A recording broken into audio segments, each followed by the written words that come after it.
All right, in the meantime, Wedbush Securities today out with its top tech names to own into next year. Among them, Microsoft, Apple, Tesla, Palantir, CrowdStrike. One name that you're not seeing on that list? NVIDIA. Dan Ives behind the call. He is the global head of technology research, and I have to issue the biggest correction in the history of my career, which is now that you're in the light, that jacket is not McLaren papaya. It is, I would dare say, peach.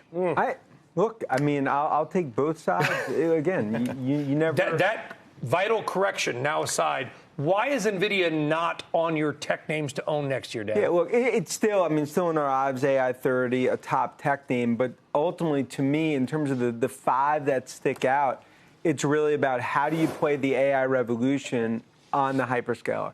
How do you play it on the consumer in terms of Apple? How do you play it on enterprise with names like Palantir, CrowdStrike, cybersecurity?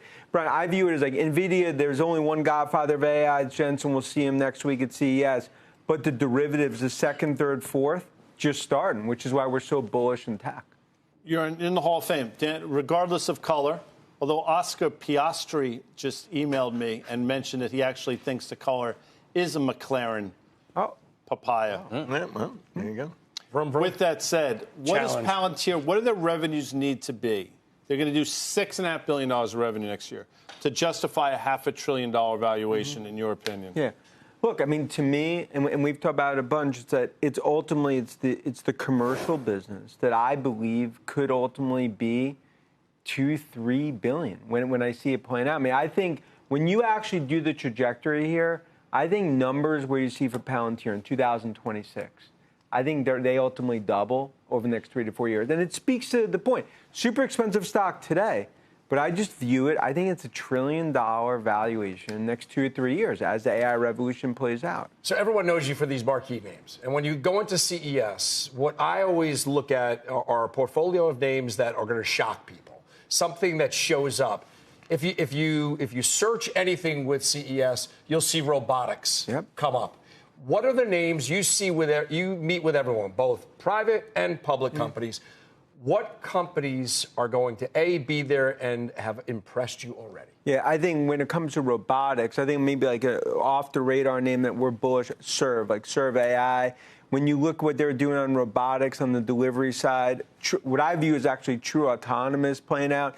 They'll be there front and center. And look, Steve, to me, it's really like the autonomous is going to be front and center here. It starts what Jensen's going to lay out, but this speaks to autonomous robotics is going to be key to what I view as and that's one of the core names. All right, Dan, talk to us about RPOs. This is not the run pass option. This is remaining purchase obligations here. Not something that I think a lot of folks were talking about too much until this summer when we saw, that huge OpenAI contract with Oracle, and a lot of investors were really excited. And, as an analyst, though, you see this big number, right? You see a $500 billion purchase obligation. How do you think about that? It's not in your numbers, right? But it helps kind of formulate how you're thinking about future revenue.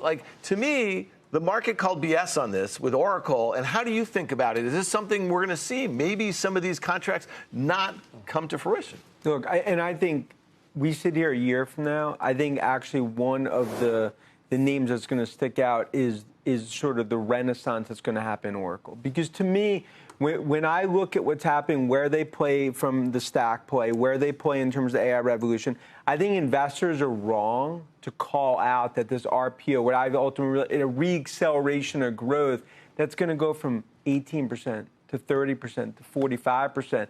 I think 80 and 90% of that gets done. So to me, would I take out 5% debt if I had a 100% chance to ultimately do what they could do? Yeah, and I think that's what they're doing. I think that's why Oracle, to me, right here, it's a $78 upside, $15 downside risk reward. All right.